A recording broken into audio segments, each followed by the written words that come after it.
ಆಗ ಭಾಳ ಚಂದ ಇತ್ತು.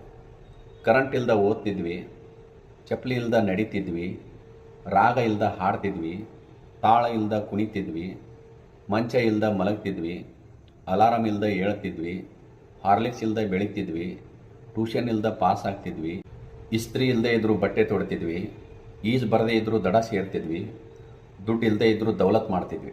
ಆದರೆ ಇವತ್ತು ಕರೆಂಟ್ ಇದ್ರೂ ಓದಕ್ಕೆ ಮನಸ್ಸಿಲ್ಲ, ಚಪ್ಪಲಿ ಇದ್ರೂ ನಡ್ಯಾಕೆ ತಾಕತ್ತಿಲ್ಲ, ರಾಗ ಇದ್ರೂ ಹಾಡಿಗೆ ಅರ್ಥ ಇಲ್ಲ, ತಾಳ ಇದ್ರೂ ಕುಣಿತಕ್ಕೆ ಅಳತಿಲ್ಲ, ಹಾರ್ಲಿಕ್ಸ್ ಕುಡಿದ್ರೂ ಬೆಳವಣಿಗೆ ಇಲ್ಲ, ಟ್ಯೂಷನ್ ಇದ್ರೂ ಪಾಸ್ ಆಗೋ ಗ್ಯಾರಂಟಿ ಇಲ್ಲ, ಮಂಚ ಇದ್ರೂ ಕೊಂಚವೂ ನಿದ್ದೆ ಇಲ್ಲ, ಅಲಾರಾಮ್ ಹೊಡೆದ್ರೂ ಸುತಾರಾಮ್ ಎದ್ದೇಳೋರಿಲ್ಲ. ಇಸ್ತ್ರಿಯಿಂದ ಬಟ್ಟೆ ಶುಭ್ರವಾದರೂ ಕೂಡ ಮುದುಡಿದ ಮನಸ್ಸಿನಲ್ಲಿ ಶುಭ್ರತೆಯೇ ಇಲ್ಲ.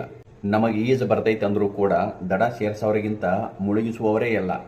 ಪಂಚಿಂಗ್ ಲೈನ್ ಏನಂದ್ರೆ, ಆಗ ಏನೂ ಇಲ್ಲಂದ್ರೂ ಎಲ್ಲ ಇತ್ತು, ಈಗ ಎಲ್ಲ ಇದೆ ಅಂದರೂ ಏನೂ ಇಲ್ಲ.